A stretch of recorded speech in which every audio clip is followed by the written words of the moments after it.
Finta. Finta, c'est le podcast qui nourrit des esprits, des envies d'agir et des espoirs très concrets à l'échelle locale. Finta part de l'Aveyron pour explorer les voies de la ruralité à la rencontre de celles et ceux qui incarnent la diversité et l'incroyable vivacité de ce territoire. Je m'appelle Lola Cross, je suis journaliste et j'ouvre mon micro dès maintenant.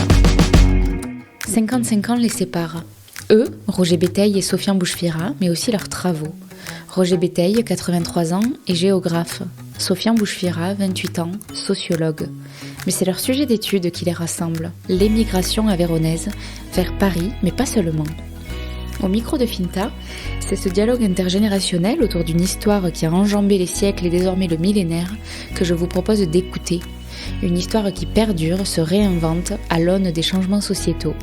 Je vous invite aujourd'hui à écouter le deuxième épisode qui n'est autre que la suite et la fin de notre longue conversation avec Roger Béteille et Sofian Bouchfira. Bonne écoute.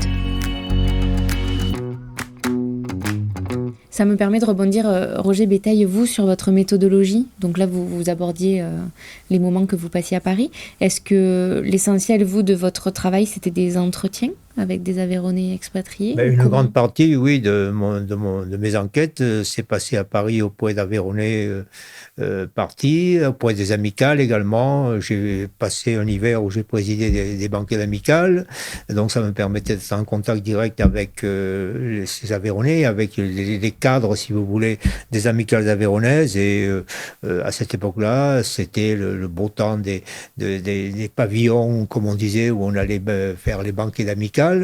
Donc j'ai un peu fait tous les pavillons de Paris avec les Aveyronnais de cette époque-là. Donc il y avait cet aspect, mais moi, en tant que géographe, j'ai aussi exploité beaucoup de chiffres, de statistiques, et je me suis occupé aussi, si vous voulez, du côté départ. C'est-à-dire que j'ai enquêté en Aveyron, j'ai fait des recoupements, des statistiques sur les émigrés quand ils partaient de l'Aveyron. Je n'ai pas eu uniquement le point de vue, si vous voulez, de la sociologie à Paris. Oui, et c'est en ça que vous dessinez donc cet espace humain. Voilà. Comment vous le définiriez alors, ce concept d'espace humain? Ce concept d'espace humain, comme je le disais tout à l'heure, je crois qu'il est à 3 dimensions. Il y a d'abord le déplacement lui-même, si vous voulez. On est rural, on devient citadin. Mais on devient citadin dans un milieu particulier, là, puisqu'il y a l'accueil dans le système du commerce de la limonade. Et cet accueil, cette participation à ces métiers de la limonade amène deux autres réalités de l'espace humain. Donc, le côté sociologique avec toutes les relations qui existent à travers les amicales, à travers donc les histoires individuelles des couples, à travers les associations religieuses, comme on le disait, etc. Et enfin, il y a le côté économique, donc à travers le financement du métier lui-même. Dès l'instant où on est dans des commerces, il faut un financement. C'est pas seulement le fait d'acheter un appartement ou autre pour sa vie familiale, c'est aussi le fait de travailler dans un système professionnel qui est homogène avec, chez les Aveyronnais de Paris, un maître mot, la confiance. Vous savez, au début de l'émigration aveyronnaise à Paris, avant la guerre de 14 ou dans l'entre-deux-guerres, pratiquement, comme on dit en Aveyron, on ne passait pas de papier. On se faisait confiance, on prêtait tant de milliers de francs de l'époque sur la parole. La parole donnée était quelque chose de fondamental. Et le type le cafetier qui n'honorait pas sa parole était très vite exclu du système. Et donc, après, il y avait éventuellement un procès, etc. Mais, vous voyez, il y avait ce système de la confiance qui marque profondément les origines rurales, puisqu'on reproduisait à Paris un peu ce qui se passait sur les champs de foire à l'époque, à savoir que quand on s'était tapé dans la main, on revendait pas son veau de foie. Voilà. Oui, c'était tout le financement interne de la diaspora, de cette communauté d'affaires. Mais ce qui est encore plus marqué, c'est que vraiment ce concept d'espace humain Rouergue, il fonctionne, puisque ce financement, un enquêté me racontait qu'il s'était financé par les fermes voisines. Voilà. Et donc, que finalement, il ne pouvait pas... Et financement familial aussi, quelquefois. Familial, et les voisins sa famille avait pris de l'argent auprès des voisins, et que du coup, il fallait bien pouvoir rembourser cet argent. Et il n'était pas question de redescendre en Aveyron de sitôt avant d'avoir remboursé. Et ensuite, dans les années 70, le Crédit Agricole arrive. Et tout le monde avait une relation avec le Crédit Agricole dans le département, tous les agriculteurs. Et eux, ils commencent ensuite à mettre un petit peu, à toucher à l'épargne, à toucher à tout ça. Oui, le Crédit Agricole à l'époque a une vision, de précurseur et en même temps une vision particulièrement lucide, à savoir qu'en Aveyron, qui était réputé un département pauvre, le Crédit Agricole, à travers les bons anonymes dans les années 60, a drainé au cul des vaches, si je puis dire, l'épargne des paysans. Moi, j'ai un ancien élève du lycée de Rodez qui est devenu agent du Crédit Agricole et il me racontait comment il allait le soir dans les étables pour toucher les agriculteurs discrètement. Et je dirais même que j'ai un exemple très vivant que je connais bien, un monsieur qui faisait partie de ma famille, qui était un paysan traditionnel plutôt très radin, et mon ancien élève lui a extorqué quelques milliers ou dizaines de milliers de francs qu'il a placés en bon anonyme, etc. Et le Crédit Agricole, donc après la guerre, dans les années 60-70, s'est rendu compte qu'à Paris, il existait aussi des fonds proprement aveyronnais qu'on pouvait peut-être mobiliser en étant actif auprès des amicales aveyronnaises. Et le Crédit Agricole, par exemple, donnait des lots dans les banques d'amicales, etc. Il y avait toute une publicité sous la forme d'une banque spéciale qui s'appelait la CACEG, qui est donc une filiale du Crédit Agricole sans en porter le nom directement, mais qui s'adressait aux Aveyronnais de Paris. Elle est immatriculée en mars 1972. Voilà, vous apportez la précision, oui. Et elle a toujours son local au pied de l'Oustal. Elle existe toujours, mais là on est vraiment dans l'histoire, le Crédit Agricole et ce monde paysan. Et c'est surprenant comment finalement l'histoire de cette immigration, elle révèle des aspects assez inattendus du Rouergue, dans le fait qu'on disait que les Aveyronnais et Rouergat étaient sacrément immobiles, voire en retard socialement par rapport à la société française. Ils se révèlent extrêmement mobiles et comparativement à d'autres départements assez agiles, comme on dirait aujourd'hui.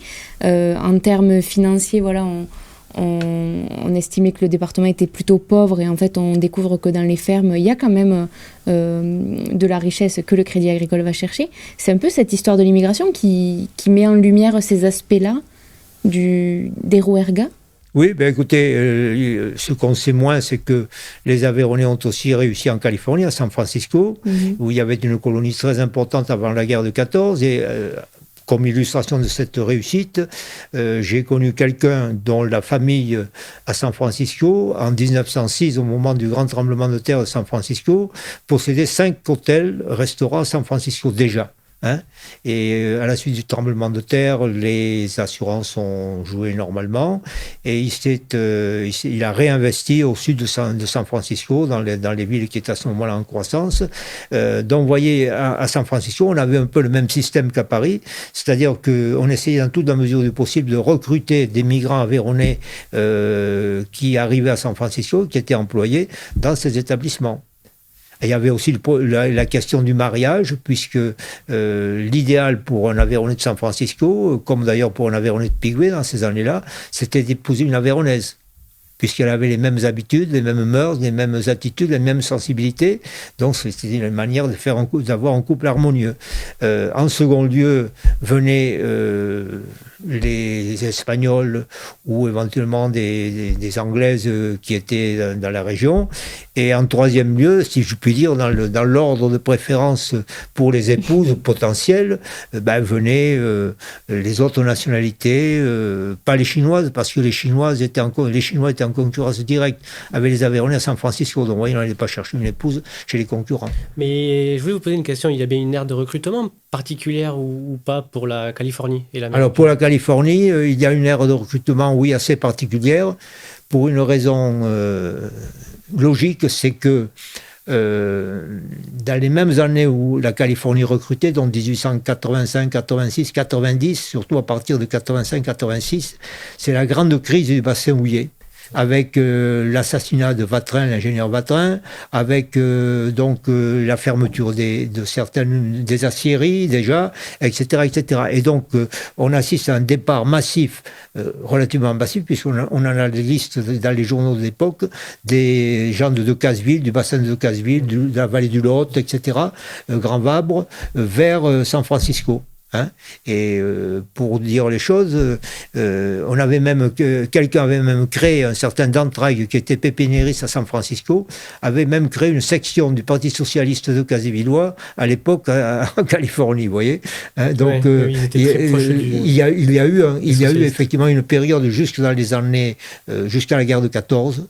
Hein, il y a eu une période d'émigration assez importante, qui est plutôt mal connue, moins connue que celle d'Argentine, vers San Francisco. Et cette émigration a été arrêtée après la guerre, ou en tout cas très ralentie, du fait de la loi américaine sur les quotas d'immigration, et d'autre part du fait que ça devenait beaucoup moins intéressant compte tenu de l'évolution des choses en Amérique à cette époque-là. Hein. Et les Aveyronnais à San Francisco ont été en concurrence avec les Basques, et puis en alliance, parce que les Basques possédaient beaucoup de commerce dans la blanchisserie, donc il y a eu souvent une certaine perméabilité. Et surtout, la grande concurrence, c'était avec les Chinois qui arrivaient à San Francisco à cette époque. Donc là, dans l'histoire de San Francisco, pour le coup, quand c'est le bassin de Casévillois qui, dans la tourmente économique, laisse partir sa main-d'œuvre active, est-ce que ça veut dire que toute l'immigration aveyronnaise est liée au contexte économique aveyronnais? C'est-à-dire, moi j'ai l'idée toute faite que dans les fermes, on ne pouvait pas occuper tous les enfants. Donc il y a le premier, peut-être le deuxième qui restait à la ferme, et les autres, on les faisait partir chercher du travail ailleurs. Est-ce que c'est ça Oui, alors bien sûr, il y a toujours le côté économique. Hein. On part pour vivre, pour mieux vivre. Mais il y a aussi la contrainte des événements, si vous voulez, la contrainte de la vie. Hein. Mais vous avez raison d'invoquer un aspect beaucoup plus sociologique, familial, c'est que à cette époque-là, l'Aveyron avait une très forte natalité.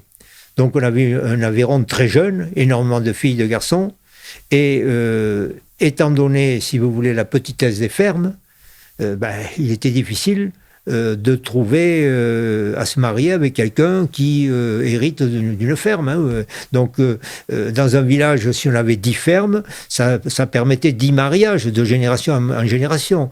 Mais ensuite, tous les autres, ils avaient 2 solutions.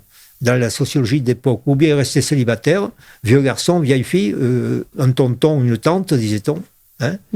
Et donc ils étaient soumis à la domination de l'aîné ou de celui qui était sur la ferme, ou bien ils partaient dans l'artisanat, ou bien ils partaient à l'extérieur. Hein. Voilà. Donc, et puis aussi, pour les femmes notamment, peut-être un certain besoin de liberté, pour les garçons aussi, mais un certain besoin de liberté, parce que pour les femmes, par exemple, on restait, comme je vous dis, on restait célibataire. Ou bien alors, il y avait une autre solution propre qui a été assez répandue en Aveyron, c'est de devenir religieuse.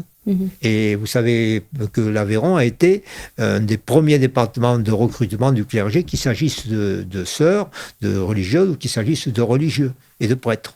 C'est vrai que dans les familles, dans chaque famille aveyronnaise, il y a celui qui est parti dans la religion, l'instituteur. Si vous voulez, le fait qu'on ait deux personnes, 2 filles qui devenaient sœurs dans ces familles, s'expliquait par des vocations, parce qu'on était quand même dans une atmosphère de religiosité bien plus importante que celle d'aujourd'hui. Mais aussi parce que ça permettait de caser, entre guillemets...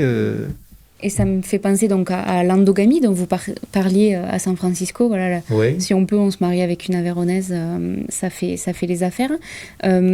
Est-ce que ça fait les affaires et ça permet aussi de se marier avec quelqu'un qu'on connaît, qui a les mêmes habitudes que vous.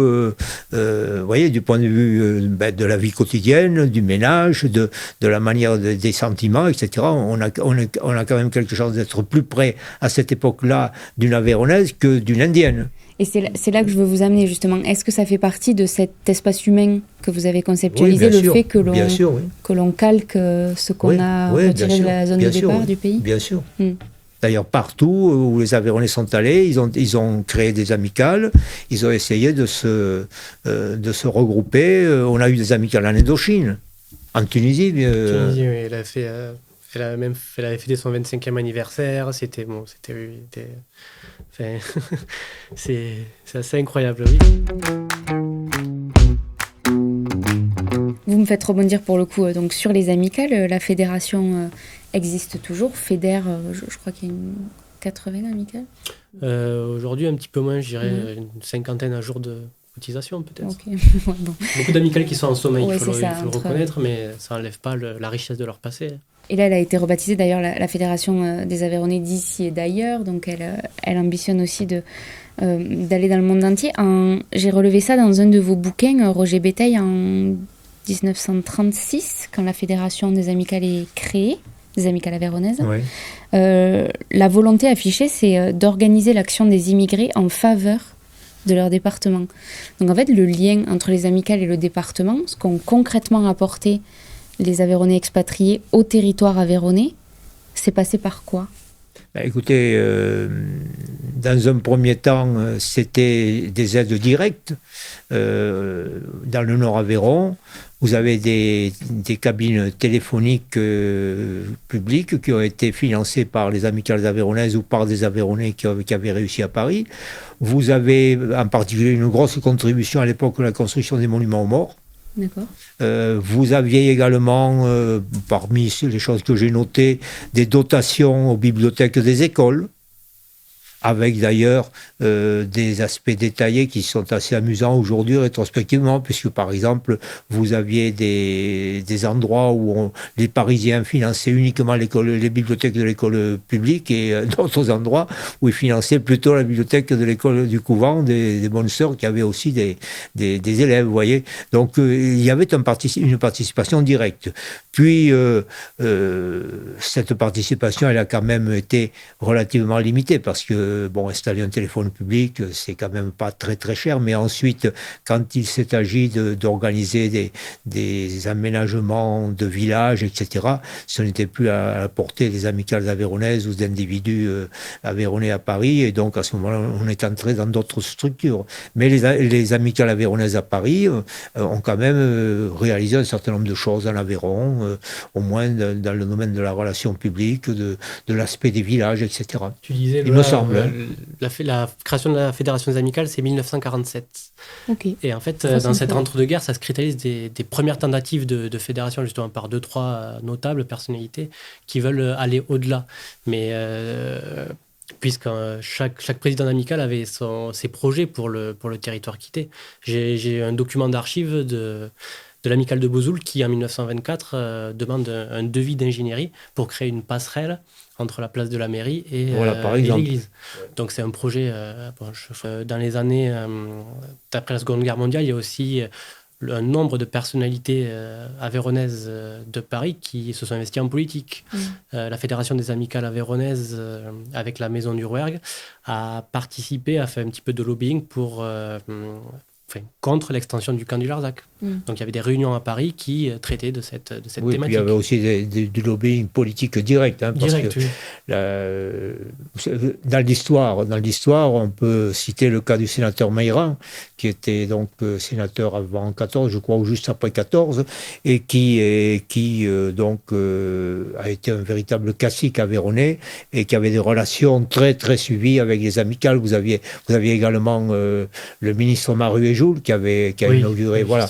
Alors lui aussi, c'était le grand cacique classique, si je puis dire, qui, à travers les amicales, à travers les campagnes électorales, unissait les Aveyronnais de Paris et les Aveyronnais du pays, à condition qu'ils votent pour lui. Enfin, en tout cas, c'était un peu sous-entendu. La Troisième République, avec les deux personnalités que M. Béteille vient de citer, Et puis quand même, avec un changement là aussi, parce qu'à l'époque du sénateur Mayran, c'était une famille qui avait des moyens énormes.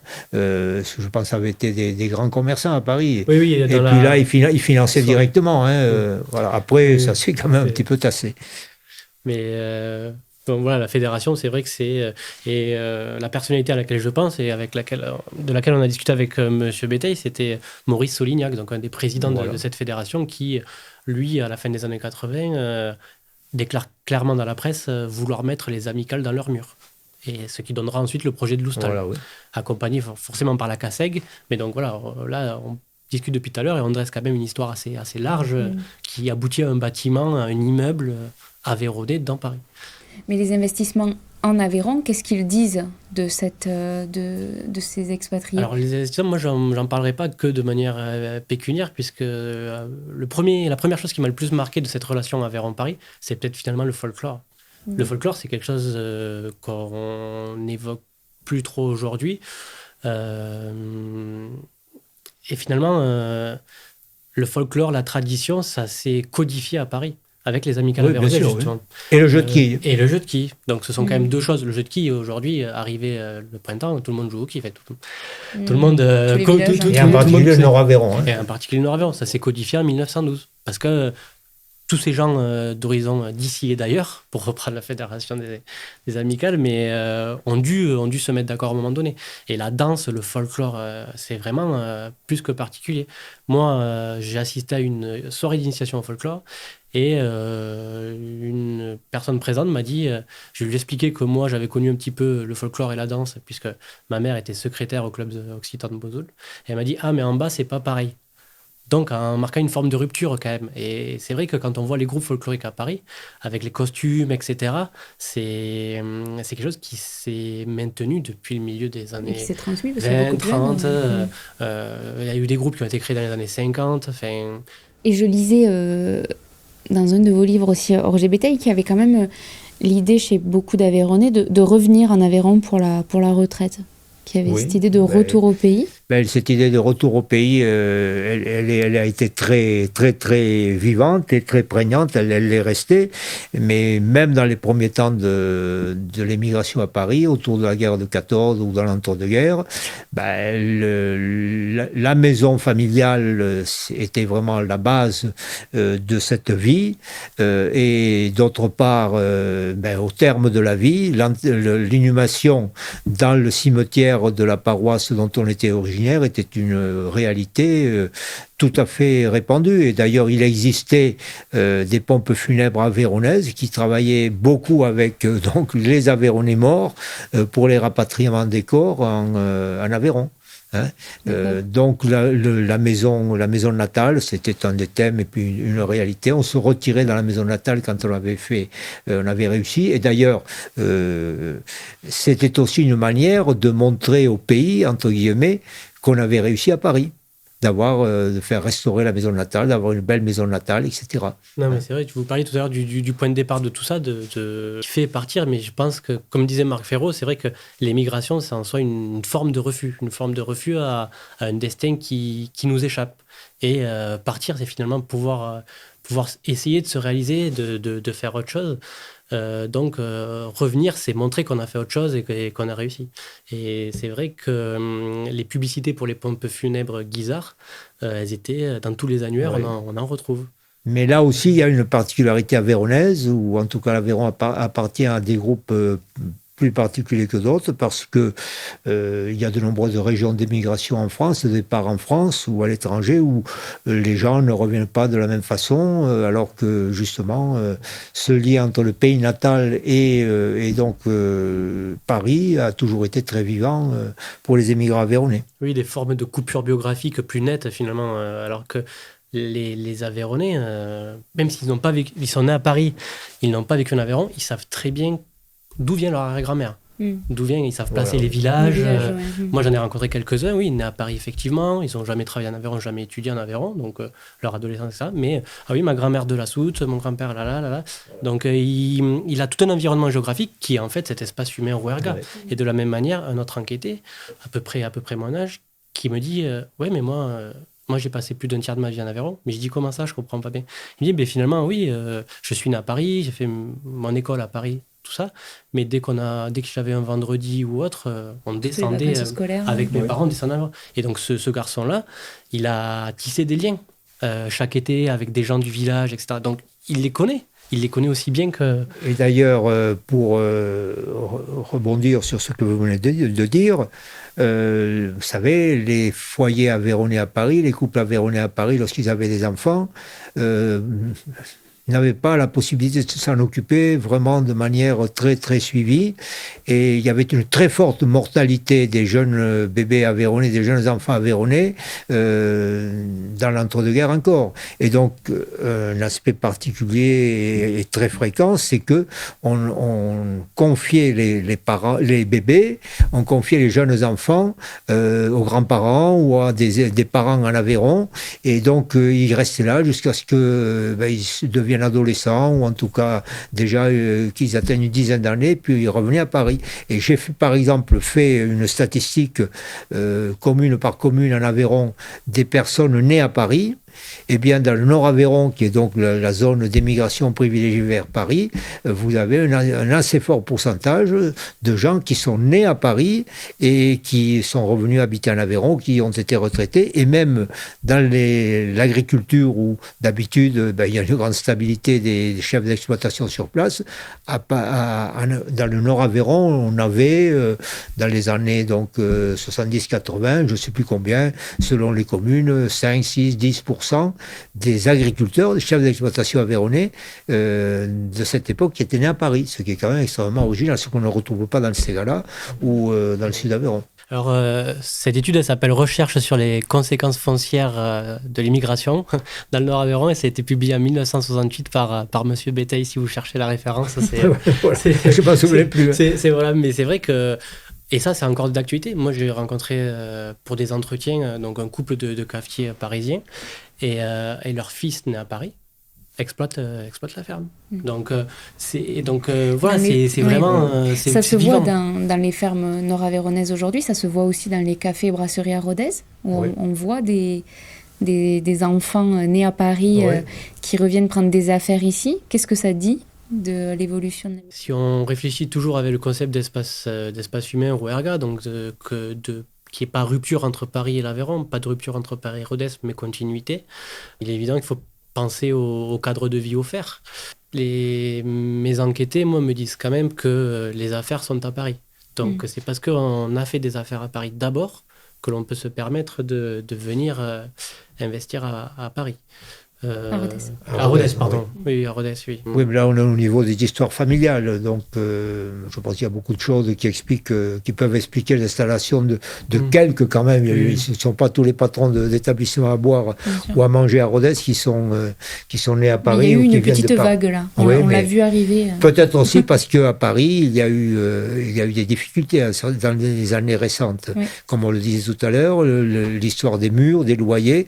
Et puis aussi, je crois, le fait que le petit établissement hôtelier, restaurant à Paris aujourd'hui a quand même des conditions économiques qui sont beaucoup moins prometteuses qu'elles ne l'étaient il y a 10 ou 15 ans. Puisque les grands groupes interviennent dans ce domaine-là, les habitudes de consommation sont différentes. Par exemple, quand j'allais à Paris pour mes enquêtes de thèse, dans les années 70-80, je mangeais très souvent chez un Aveyronnais, comme je mangeais d'ailleurs dans d'autres petits restaurants qui étaient tenus par des provinciaux d'autres régions, mais le petit restaurant de quartier existait, etc.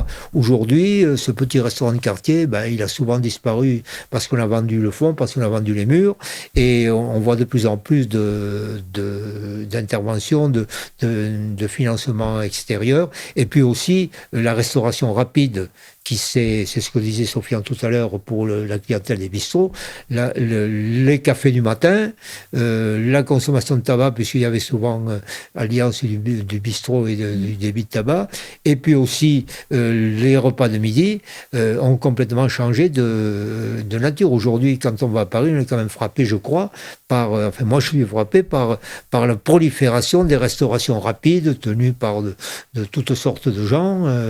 Voilà, tout à fait, oui, mais on le voit dans les périodiques des syndicats des limonadiers de Paris, on le voit, l'irruption du fast-food, c'est quelque chose auquel n'étaient pas préparés les limonadiers, parce que dans ce syndicat, on retrouve certains Aveyronnais de Paris, et le fast-food, la restauration rapide a fait souvent l'objet de billets, d'éditos, etc., puisqu'ils y voyaient une concurrence, il y a eu des problèmes de TVA, etc., mais bon, c'est vrai que dans ces années 80, ça leur a posé un certain nombre de problèmes, oui. Oui, parce que ces bistrots étaient à l'échelle d'une famille. d'un financement familial, d'une vie familiale, etc. Aujourd'hui, c'est beaucoup plus fongible, beaucoup plus difficile. Il y a aussi, oui, cette rupture-là. C'est vrai que, donc, on l'a dit en préambule, il y avait plus de bistrots, il y avait plus de consommation, etc. Et puis finalement, certains disparaissent pour des magasins de vêtements, pour des banques, etc. Et puis aussi, certains ont plusieurs bistrots, plusieurs affaires. Alors que pendant longtemps, il était interdit légalement de posséder plus d'une licence 4. Donc ça limitait quand même les possibilités de croissance. Et une fois que cette loi a été abrogée, on a vu intervenir plus régulièrement les banques, des investisseurs, etc. Et des groupes se constituer. Quoi. Et aujourd'hui, on a des groupes qui ont une cinquantaine oui, les grands groupes dont on cite les noms, bien sûr. Oui, qui ont une cinquantaine de restaurants et pas les plus isolés, vraiment des restaurants historiques. La brasserie Lippe, aujourd'hui, fait partie d'un groupe. Qui n'est même pas aveyronnais, je crois. Si. Et issu du Cantal, c'est le groupe Bertrand. Ah oui. Le groupe Bertrand de Monsieur Bertrand. Qu'est-ce qu'il reste à écrire de cette histoire, Monsieur Béteille, là, si vous regardez le travail... C'est Sofiane qui va l'écrire. Justement, qu'est-ce que vous attendez, histoire de lui mettre la pression là? Il a 10 années à occuper devant lui. Qu'est-ce qu'on lui fait faire? Il y a beaucoup de choses en matière sociologique. Je crois qu'effectivement, on peut explorer un certain nombre de choses dont j'ai donné des illustrations. Et puis peut-être aussi le changement et puis les réalités actuelles, puisque moi, ma thèse, elle est, si vous voulez, à l'époque du couronnement du système ancien, de l'âge d'or, finalement, des hôtels et restaurants parisiens d'origine aveyronnaise. Si je me souviens bien, il doit y avoir une statistique dans ma thèse. Dans ces années-là, il y avait, je crois, 12 ou 13 000 cafés, hôtels, restaurants à Paris. Et les statistiques établissaient que 9 000 ou 9 500 des propriétaires ou des exploitants étaient nés en Aveyron, statistiquement. Donc, ou étaient d'origine aveyronnaise. Donc, vous voyez, les syndicats, d'ailleurs, à cette époque-là, étaient totalement noyautés par les Aveyronnais, etc. Je crois qu'aujourd'hui, ça a un petit peu changé. Non. Non. Non, c'est ce qui est marrant, c'est que le syndicat, il y a une participation intéressante d'Aveyronnais qui ont une histoire avec Paris, donc moi, c'est une chose qui m'a étonné, effectivement. Et puis, vraiment, voilà, c'est autant d'intuitions qui permettent d'essayer de chercher, de progresser chaque jour sur comment ça se maintient. Voilà. Mais on n'arrive jamais vraiment pionnier sur un terrain de recherche. Donc, c'est pour ça que c'était essentiel pour moi de contacter Monsieur Béteille, de lire aussi. Et voilà, je lui avais proposé d'ailleurs d'un beau projet, ce serait de rééditer cette thèse qui est presque introuvable et qu'on la distribue, tu vois, Lola, dans les collèges d'Aveyron, que les gens aient une somme de connaissances comme celle-ci entre leurs mains. C'est une thèse que vous aviez faite... je perds mes mots. Soutenue ? Non, que vous aviez imprimée à vos frais. Que vous aviez, c'est ce que Sofiane m'a raconté. J'avais imprimé parce que quand j'ai publié en 78, je crois, je ne sais plus très bien, j'ai vendu donc pratiquement tout mon stock de livres. J'en ai vendu aussi beaucoup en Aveyron, par vente directe, parce que c'était l'époque où il n'existait rien sur l'Aveyron et où donc les gens ont été heureux de voir ce travail. Donc je n'ai pas eu de problème commercial de ce côté-là. C'est vrai que c'est un travail pionnier parce que donc, moi, j'arrive à Paris en janvier 2019 et en février, au Collège de France, il y a François Héran qui fait un cours sur l'émigration. Sa chaire, c'est l'émigration. Et il cite Roger Béteille comme travail pionnier. Il dit, François Héran, moi, quand je commence dans les années 70 à m'intéresser à tout ça, il y a des travaux pionniers, dont ceux de Roger Béteille, qui décrit de manière extraordinaire, il dit extraordinaire, les filières migratoires, l'effet de relation, tout ce qu'ensuite la sociologie ou la géographie américaine appellera chain migration ou des choses comme ça, mais tout ce qu'avait formulé Roger Béteille de filières migratoires, etc., c'est des choses que l'on retrouve 20 ou 30 ans après de l'autre côté de l'Atlantique. Voilà, donc c'est un peu d'histoire ancienne maintenant. La géographie devient d'histoire, vous voyez. Mais il y a quand même un certain nombre de choses qui restent, en tout cas dans les fondements, qui restent valables. Mais je pense quand même que votre travail à vous, il va montrer des changements, positifs ou négatifs. Voilà. Hein. Merci beaucoup à tous les deux. Avec plaisir. C'est la fin de ce double épisode avec Roger Béteille et Sofiane Bouchfira. Merci d'avoir été au rendez-vous. Vous pouvez suivre l'avancée des travaux de Sofiane Bouchfira, cofinancé par le département de l'Aveyron, sur Facebook et Instagram. Son pseudo, c'est le Bougnalosophe. À bientôt.